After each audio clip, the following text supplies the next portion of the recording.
Good day, everyone. So now we'll tackle part 2 on valence bond theory.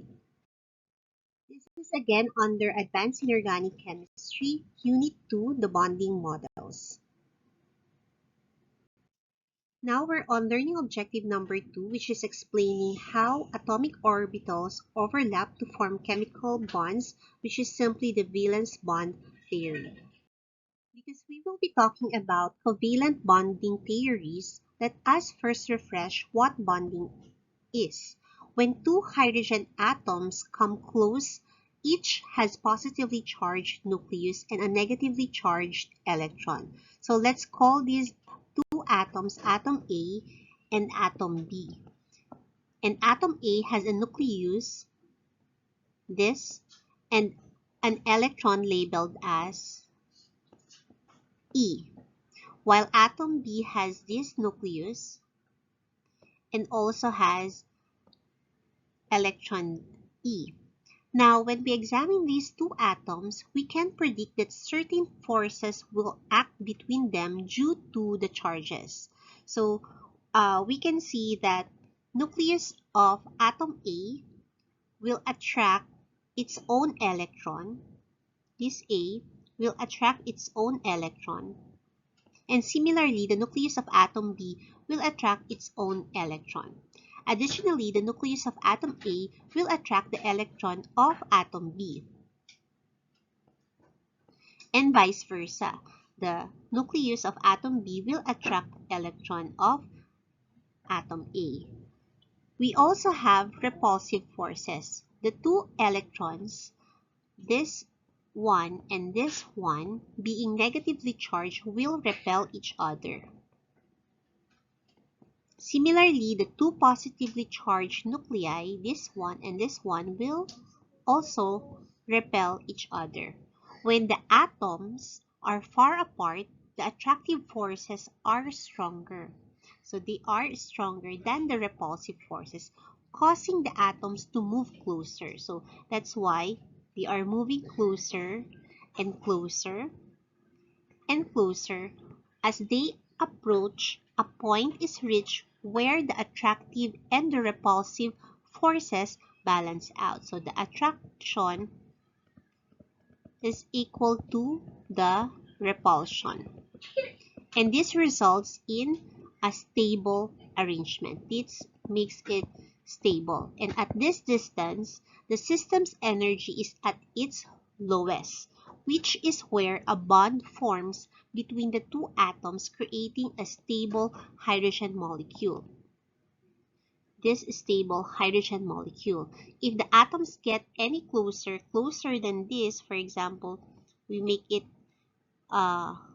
closer, more closer, they start to have repulsive forces already. So they repel each other and they move further together. So this is not stable. In summary, a bond is formed when the forces of attraction and repulsion are balanced, resulting in a stable, low energy state, and this concept reflects the nature's tendency towards stability, similar to how we seek stable, balanced conditions in life. So a chemical bond represents a state where the energy is minimized and the stability is achieved, and leading us to this: when atoms bond, magkalayo until they become one and they have a singular atomic orbital. Valence bond theory is one method used to understand how the atomic orbitals from the quantum mechanical model can overlap to produce a covalent bond. It assumes that bonds form when atomic interactions lower the overall energy of the system. Consider the formation of a hydrogen molecule. Each atom has a single electron in its 1s orbital. When far apart, the hydrogen atoms do not experience either attraction to or repulsion from each other, and the energy of the system is considered to be zero. As the atoms move closer to each other, each electron feels the attraction of the nucleus in the other atom. At the same time, the electrons repel each other, as do the nuclei. If the attractions are stronger than the repulsions, the energy of the system decreases as the atoms approach each other. The minimum potential energy is reached when the electron-electron and nucleus-nucleus repulsions balance the attractive forces between the electrons and nuclei.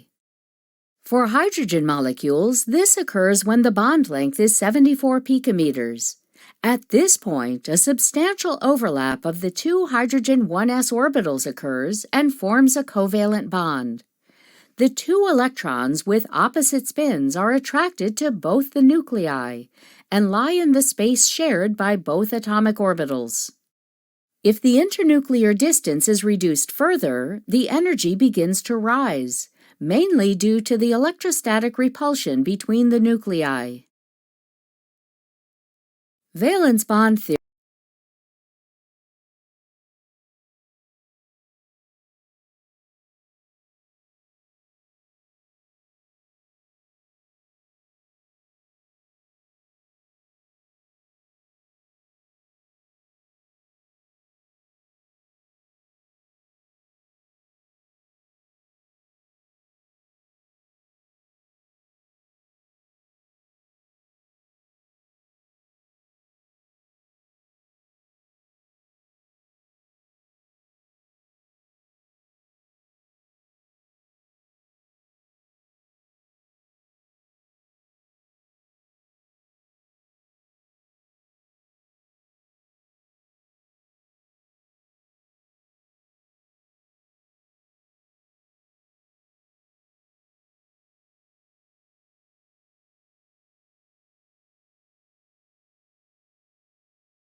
So the very essential question here is, why do we have a valence bond theory?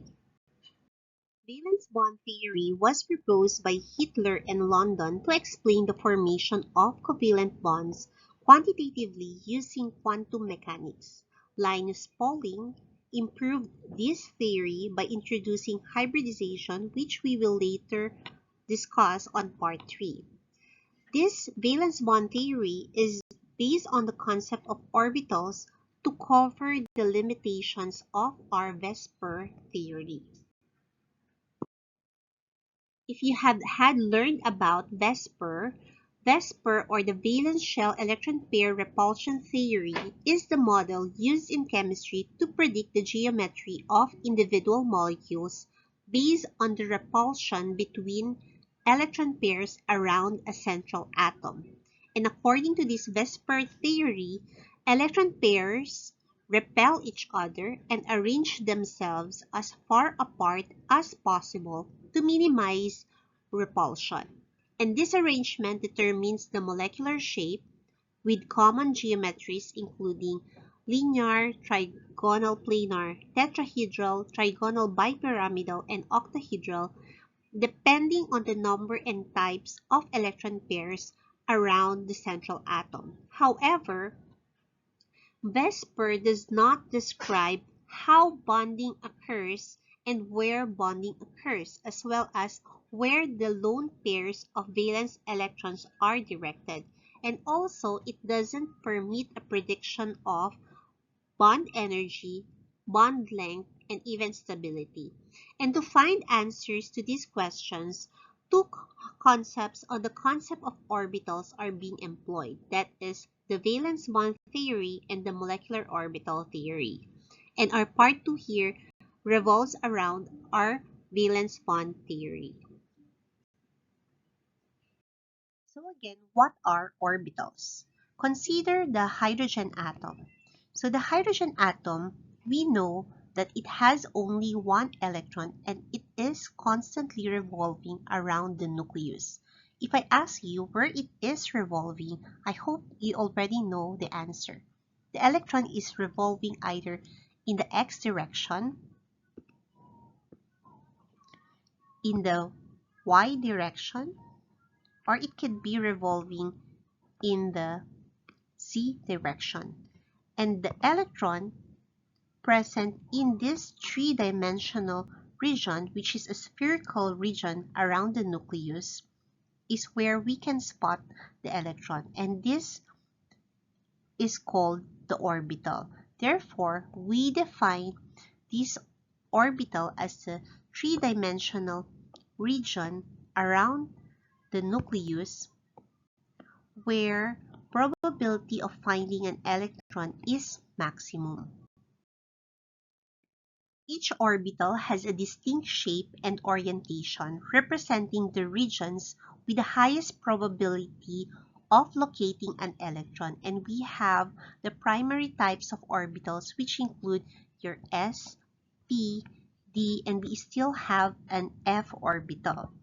The s orbital is spherical in shape, and it's symmetrical in all directions around the nucleus, while the p orbital has a dumbbell shape here, and it could be oriented along three different axes. You have the x-axis, the y-axis, and the z-axis. These orientations are often labeled as your p,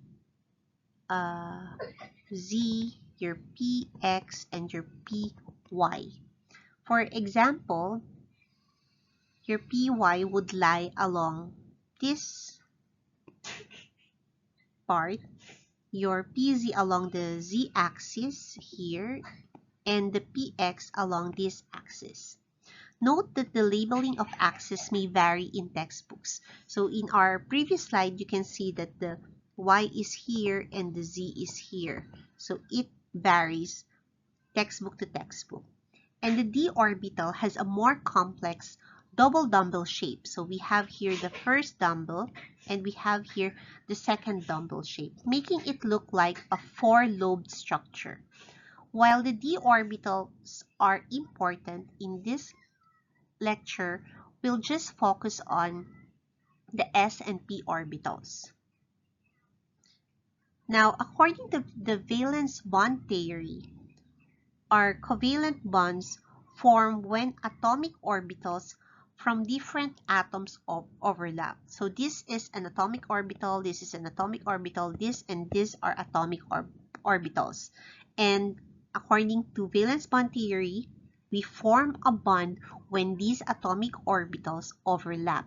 And this overlap allows electrons from each atom to share space, leading to a stable bond. So we have an example. For example, your hydrogen molecule. Our hydrogen molecule has two hydrogen atoms. So we have here hydrogen atom 1, hydrogen atom 2, and each of these has one electron each. So if we add that together, according to valence bond theory, it can form a bond by the overlap of their s orbital. So this is the s orbital of the first hydrogen molecule. This is another s orbital of another molecule, another atom rather. So this is where the orbitals reside in shared orbital space. So in this example of the hydrogen molecule where you have your spherical orbital and another spherical orbital will combine to form a bond which overlaps. So have you ever wondered how these orbitals combine? How about the shape of the molecule? What about the bond energy and the bond length? So we have here mnemonics that I made up. So it's called boobs. So for valence bond theory, it will answer these concepts on bond length, orbital overlapping, bond energy, and shape of molecules. So if we ask what is valence bond theory, we say it explains boobs in short. There are 8 postulates or 8 key concepts of the valence bond theory. The first postulate states that covalent bonds are formed by overlapping of two atomic orbitals. For instance, consider hydrogen and chlorine. So we all know that the last valence orbital of each atom is s, and the last valence orbital of chlorine is p orbital. The valence orbitals of these will overlap to form hydrochloric acid, and it will look like this.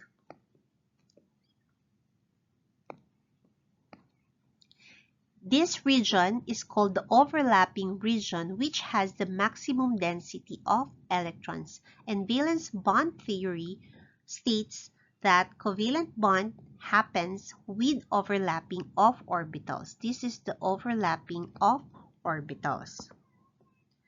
The second postulate states that only half-filled orbitals overlap. So for our example, in this part, your hydrogen has one electron in the s orbital, and the chloride or chlorine has one electron in the p orbital. So they are both half-filled and they can overlap. If we have an example with an s orbital that is fully filled and a p orbital that is half-filled, the covalent bond does not form since the s orbital is already complete, and as valence bond theory states, both orbitals must be half-filled. The third point on the valence bond theory is on spin of electrons. It states that the spin must be opposite in overlapping orbitals. For example, consider this case where the 2p is upward and the 1s is downward. Let's take another. So here, 2p is upward and 1s is downward. There will be overlapping between them, just like your hydrogen and your chloride atom here, where you have opposite spins and they can overlap. So this one, if the 2p is upward and 1s is downward, they can overlap. But consider the case where two orbitals are upward. If this orbital here is upward and the 1s orbital is also upward, there will be no overlapping. For the next case where you have an upward 2p and 1s that is fully filled, still there will be no overlapping again, since we need both orbitals to be half-filled, plus all spins are upward, and the valence bond theory states that the spins must be opposite to overlap and form a covalent bond.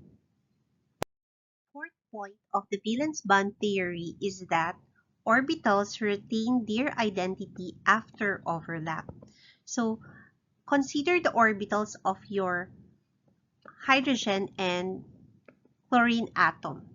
Hydrogen has spherical shape and your chlorine atom has a dumbbell shape. They react to form your hydrochloric acid, and the atomic orbital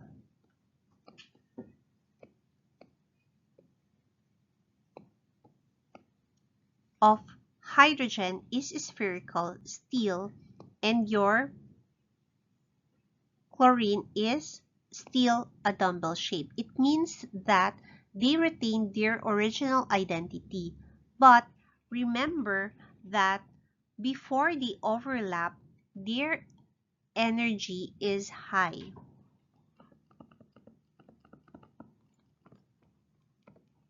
And once they overlap, they have a lower energy. I hope you still remember our potential energy graph a while back, that when they are far away from each other, their energy is still high. And when they overlap, their energy will be lower. And then it will be higher once they overlap some more. The fifth point of valence bond theory is that one unpaired electron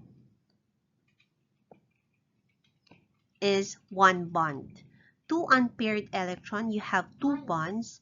Three unpaired electron, you have three bonds. And four unpaired electrons, you have four bonds. For example, if we have the case of your nitrogen, the nitrogen has how many unpaired electrons? We have three unpaired electrons present in each orbital. Hence, your nitrogen shares three orbitals or three unpaired orbitals, or it has three bonds. And so we always see that nitrogen here, we have a bond with three hydrogen. The sixth point of the valence bond theory is that overlapping should take place at an optimum position. We're looking into the intensity of overlapping. For example, consider the overlapping of two molecules. You have molecule A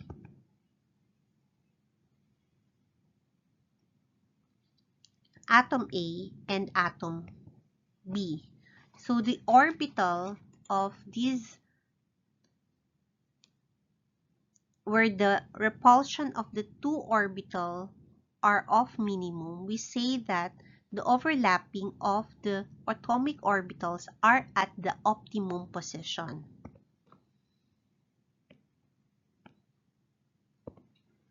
In the next case of this A and B, here, the two atomic orbitals overlap so close, very close sila compared to the example 1, that the two nuclei can already almost touch each other. So this actually is a wrong case of overlapping, and it will not happen. So the first one here is right, is the right case, or is at the optimum or suitable position. The seventh point of valence bond theory is the bond energy and bond length. It states that the extent of overlapping is decided by the bond energy, bond strength, and bond length. And we say that the strength of overlapping is directly proportional to the bond energy. So, meaning, the greater the overlapping, the greater the bond strength. For example, we consider the overlapping of two p orbitals. There is a minimum overlapping between two p orbitals if it is oriented this way. So you have here a minimum overlapping, meaning if it has minimum overlapping, it has lower bond energy.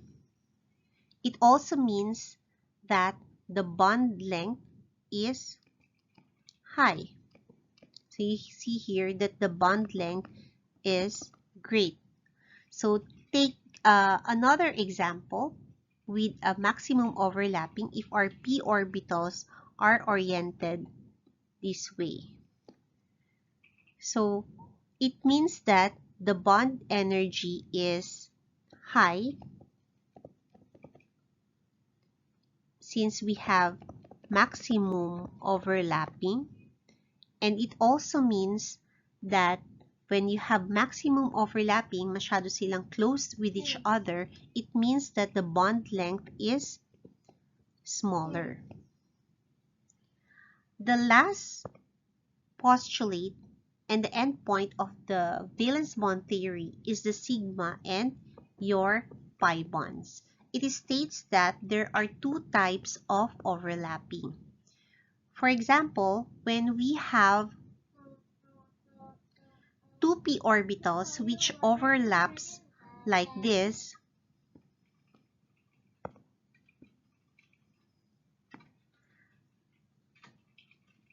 this type of overlapping will always make a sigma bond. This is a sigma bond because it is an H-shell overlapping. We say H-shell overlapping or head-to-head overlap. In this second example that we have, this type of overlap will make a pi bond. This overlap is called a parallel overlapping or a side-to-side overlap.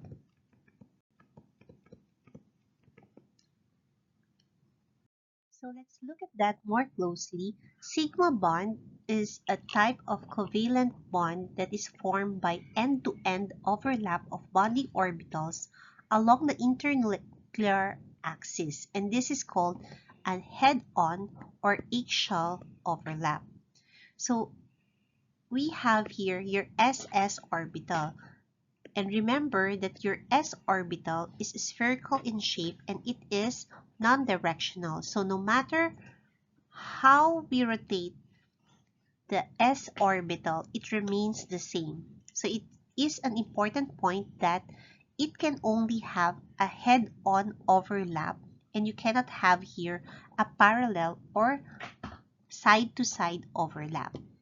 For example, we have your hydrogen molecule. So for hydrogen molecule, we know that one hydrogen atom has an electron configuration of 1s1.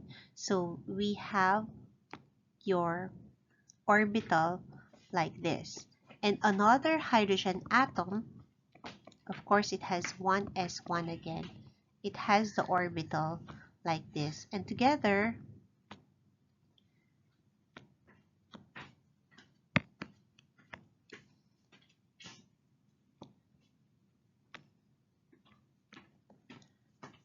you will have a hydrogen molecule with a covalent bond, and the two nucleus we have here is clearly having a sigma bond, and the sigma bond is strong because there is a lot of overlap, and because the greater the overlap between the atoms, the stronger will be the bond now. So we have here a very strong sigma bond. So what about if we have a sp overlap? So for the sp overlap, still we have an s orbital which is spherical in shape and a p orbital which is dumbbell in shape. So we can only have a head-on or H-shell overlapping for this one since we have a spherical atom. So even if we turn it around, we rotate it, still it will be on head-on or H-shell overlap. For example, we have your hydrogen chloride. So we know that your hydrogen atom has one electron and it will look like this. So 1s, and for your chlorine atom you have 17 electrons. So that is 1s2, 2s2, 2p6, 3s2, and 3p5 for a total of 17. And this will look like this. For 3p, you have your px, py, and pz. So your last orbital here has 5 electrons, 5. And therefore, you will have an sp overlap, but we have a mistake here. Remember that in valence bond theory, there should be 2 opposite spins. So 2 separate opposite spins, this should be a downward spin. So if we draw that, you have this spherical shape, and then you have your dumbbell shape, and they are overlapping. And this bond here is a sigma bond. So again, note that whenever you have an s orbital, you have a sigma bond. It will always be a head-on or H-shell overlap. How about if we have a PP overlap? So an example of a PP overlap forming a sigma bond. So remember, a PP overlap forming a sigma bond occurs in the bonding of a diatomic fluorine atom. So here, there's a last valence electron is on the 2p orbital.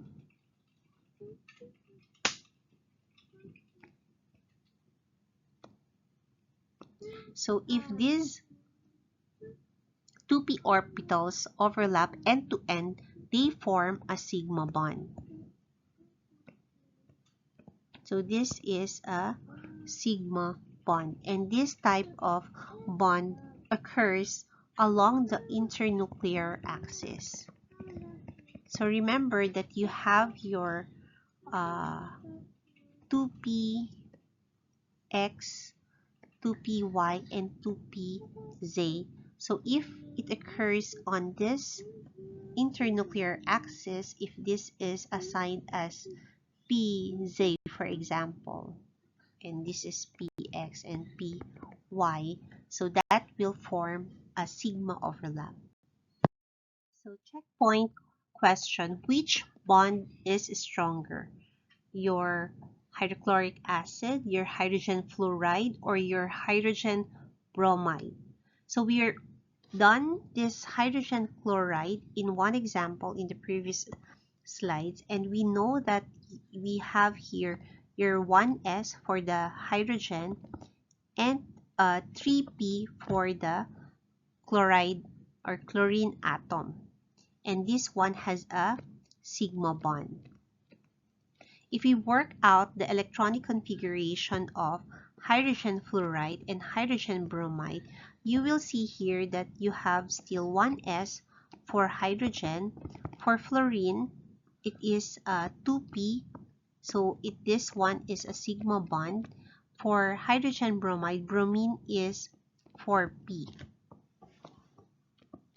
So the difference of these three is according to the orbital of the other atom aside from your hydrogen. So which one is stronger? Which bond is stronger? So if we look at the figure of the atomic orbitals, this is, for example, 2p, 3p, and 4p. And if we have a 1s bond here, which one will be closer to the nucleus? So the strongest bond here obviously is your 2p, 3p, 4p. it will be very close to the nucleus. And to note that the closer the bond together, or the smaller it is, the stronger the bond. And if the bond is larger, it is weaker, and definitely your stronger bond here is your 2p, your hydrogen fluoride. Now let's look at the pi bond closely. So we said that for pi bond, it is a side-by-side or parallel overlapping. So if we have this p orbital and another p orbital in its y form, py and py, we can have a side-by-side overlap. So we can have a side-by-side overlap. And the overlap between the pi bonds here, because it is far away from each other, it is weaker compared to your sigma bond. For example, we have a pp overlap for your oxygen molecule, and we know that for every oxygen molecule there are two atoms of oxygen, oxygen 1 and oxygen 2, and each of it has 8 electrons, and the electronic configuration would look like this: 1s2, 2s2, and then 2p4. So the same thing as for the second atom. And your p orbital is going to have a px, py, and pz. So it will have your px, py, and pz. The other one also has a px, py, and pz. And it has 4 electrons. So we have 1, 2, 3, 4.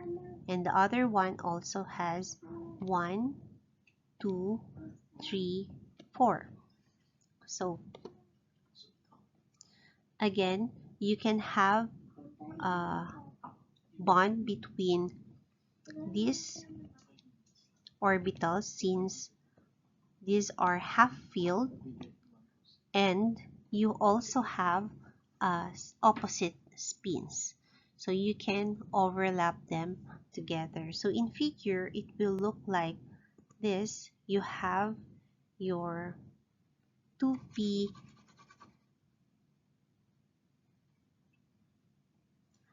y for your oxygen 1 and another 2py for another oxygen, and this is a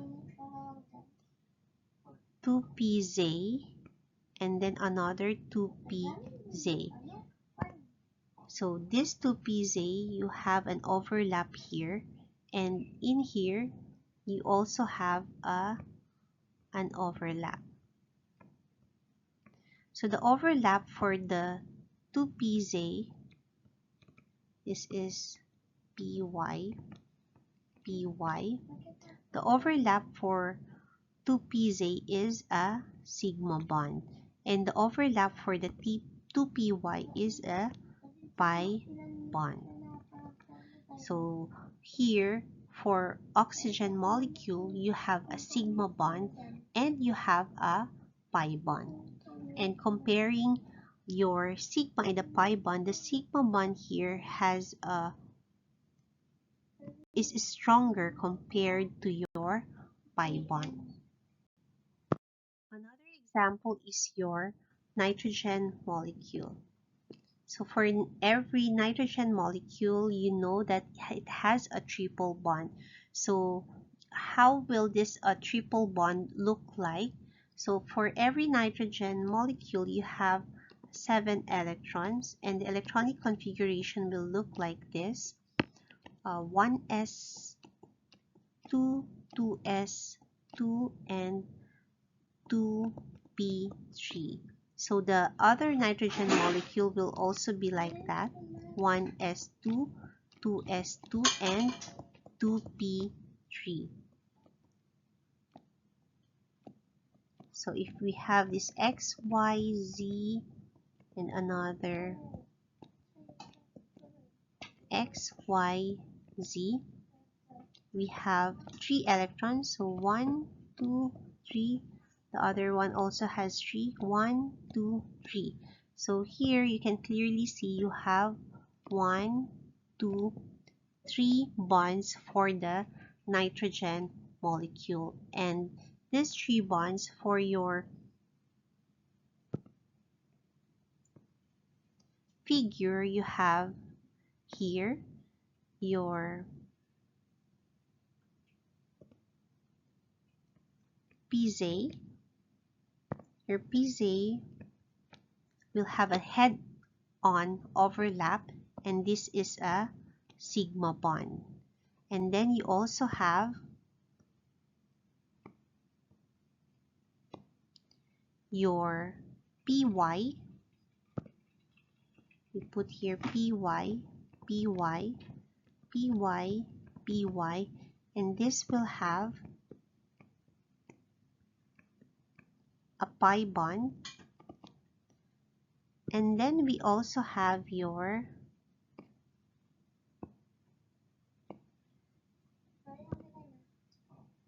PX, your PX. This will also have another pi bond.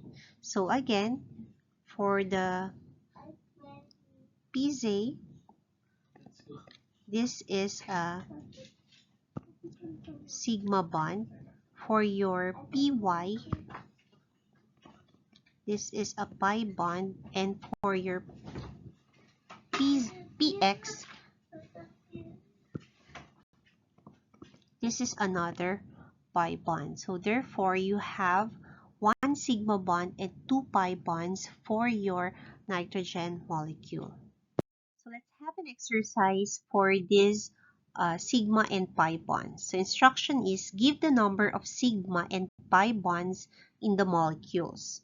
So you can pause the video again, and then when you've already tried to answer, you can check your answers by playing the video again.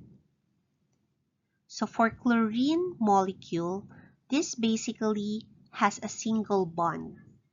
So single bond meaning you have a sigma bond. For your NH3 or your ammonia, the structure will look like this, and you have nitrogen at the center, and you have the 3 hydrogen atoms. And once again, you can easily work it out since the first bond between the atom and your hydrogen, central atom and the hydrogen, is sigma, sigma, and sigma. So you have 3 sigma bonds for your ammonia. How about your water? So you know that the structure of water looks like this, H2O. So here you have a single bond, and if you have a single bond, you have sigma, sigma bonds too. So hope you got that right. Let's have another example.